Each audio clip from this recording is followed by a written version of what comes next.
నేను తప్పు చేశానని నిరూపిస్తే రాజకీయ సన్యాసం తీసుకుంటా. తండ్రి పేరు చెడగొట్టే వాడిని కాదు నేను. చివరి శ్వాస వరకు సైకిల్ స్వారీనే చేస్తా తప్ప ఇంకే రాజకీయ పార్టీ తీర్థం పుచ్చుకోను. చంద్రబాబే నాకు బాస్, బిగ్ బాస్ కూడా. ఆయన మాటే వేదం. నాది కానిది సెంటు భూమి కూడా నాకు అక్కర్లేదు. బ్రతుకున్నంత వరకు ప్రజా సేవ కోసం రాజకీయాల్లోనే ఉంటానంటున్న గజపతి నగరం మాజీ MLA doctor KN Naidu.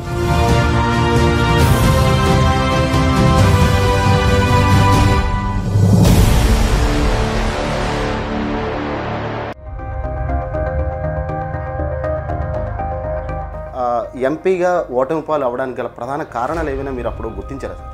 Chandrababu Naidu గారు నన్ను ఆశీర్వదించి క్యాండిడేట్గా గుర్తించి నిలబెడితే ఆ రోజు పోలైన 10 లక్షల ఓట్లు 8 లక్షల చిల్లర ఓట్లు పోలైతే 157 ఓట్లతో నేను ఓడిపోవడం జరిగింది. ల్యాండ్ మాఫియాలకి భూ కబ్జాలు రెండింటి పదం చాలా వేరియేషన్ సార్. మీకు తెలుసు, నాకు తెలుసు. వీటన్నిటికీ కూడా care of address KN Naidu అని చెప్పి కొంతమంది చెప్తూ ఉంటారు సార్. దానికి ఒక కౌంటర్ కానీ క్లారిఫికేషన్ కానీ వాట్ ఎవర్ ఇట్ ఈస్ మీరు.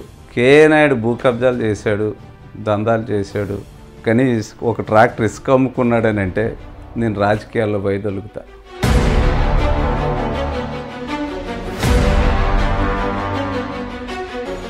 ఈరోజు నా పేరుతో ఎంత వస్తుంది, నా వైఫ్ పేరుతో ఎంత వస్తుందో ఓపెన్గా నేను చెప్తా. అన్న నాయకులు ఎవరైనా సరే వారు ఆస్తిని వెళ్ళరు, బయట పెట్టమనండి. I'm ready for the challenge.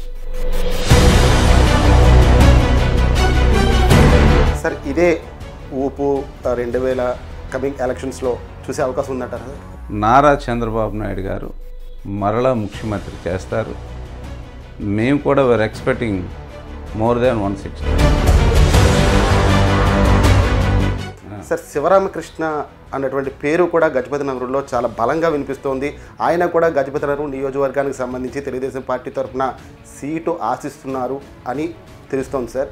దాని గురించి ఫస్ట్ కామెంట్ మీరు ఏమంటారు? చంద్రబాబు నాయుడు గారు ఎవరు చెప్తారో వారే క్యాండిడేట్ అవుతారు. సరే ఆశించడాలు ఏమో తప్పలేదు కదా, ఎవరైనా ఆశించవచ్చు. రాష్ట్ర రాజకీయాల గురించి మీరు ఏమనుకుంటున్నారు సార్? ప్రస్తుతం జరుగుతున్నటువంటి పరిణామాలు కావచ్చు. ఏమయ్యా, ఒకవైపు ఇసుక అమ్ముకుంటున్నా, భూములు కబ్జాలు చేసావు, మా నాయకులు కొన్ని చోట్ల నువ్వు ఇబ్బంది పెట్టి చంపావు. ఈరోజు పశువుల మీద కూడా 2300 కోట్లు స్కామ్ చేసావంటే జగన్మోహన్ రెడ్డి నిన్ను ఏమనుకోవాలి మాకైతే అర్థం కావడం.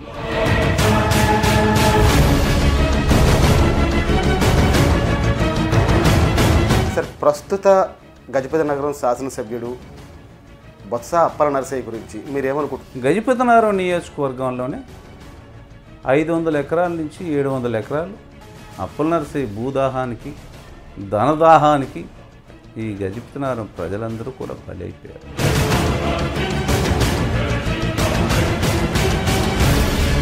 సరే ఇవన్నీ ఆరోపణలు ఆరోపణలు కాదు, ప్రతిపక్ష పార్టీ చేస్తున్న ప్రతిపక్షంగా నిరూపించగలరా అంటే మీరు నిరూపించడానికి సిద్ధంగా ఉన్నారు? 100%. ఆయన డాక్యుమెంట్స్ సహా మా దగ్గర ఉన్నాయి, ప్రూవ్ చేయడానికి సిద్ధంగా ఉన్నాం.